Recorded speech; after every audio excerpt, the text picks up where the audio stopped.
is our table that we use. Okay, so I'm just going to share my screen. So can everyone see this? Yeah.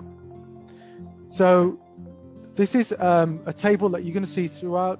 It's just from one of the presentations, but this is a table you're going to see throughout on the online course as a presentation. So it's just the structure of what we use. So you know, as you start first, you know, you introduce yourself and who you are, what's your grade. So it'll always be FY2 doctor, and you check the patient's name, date of birth, and you confirm how they'd like to be addressed as well. So that's assuming this is a face-to-face interaction.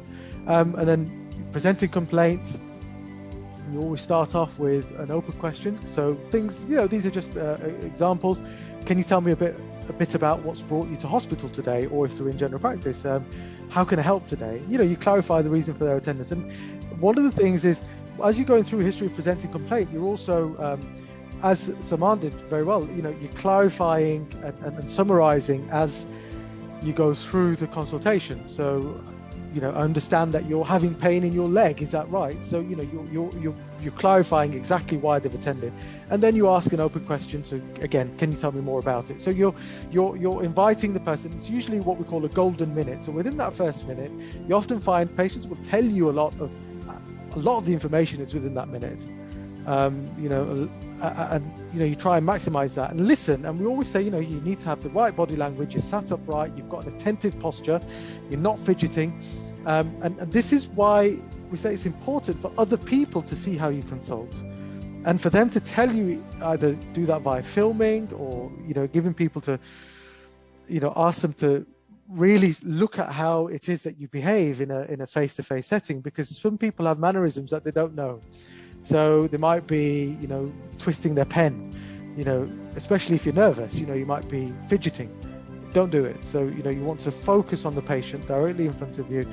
You want to, you know, have active listening. So when we talk about active listening, it means maintaining eye contact, but also, you know, you're nodding, you're saying things like yes or no, you're acknowledging things, you know, and all of these things are quite important, you know, in terms of building that rapport with the patient. And again, you know, use of open and closed questions and summarizing as well. What the history of the presenting complaint is where you demonstrate, you know, how good of a diagnostician you are, because if you know about someone's come in with respiratory problems, you're going to be talking about respiratory issues, you know, and you could generally do other systems reviews, but generally it's going to be more focused.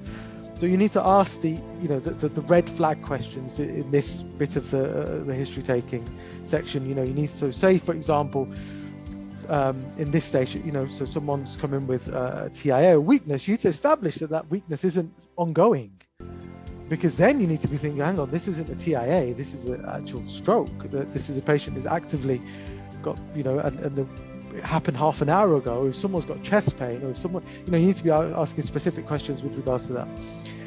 And then systems review, you know, again, you know, feeling specific questions around whatever it is that patients come in with. Past medical history, do you have any long-term medical conditions? So you might be able to give a few examples like diabetes, high blood pressure, you know, a few other things that you can ask about. And again, do you take any regular medications?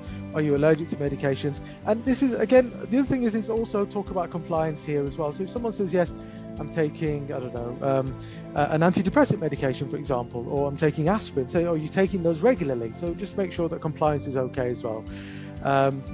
And, you know, social history. So can you tell me a bit about where you live? Or can you, if an elderly person has come in with a fall, just as an example, and you might need to then ask that question, are you able to manage everything at home yourself? Because you might have a crisis situation with that patient that's just come in with a fall.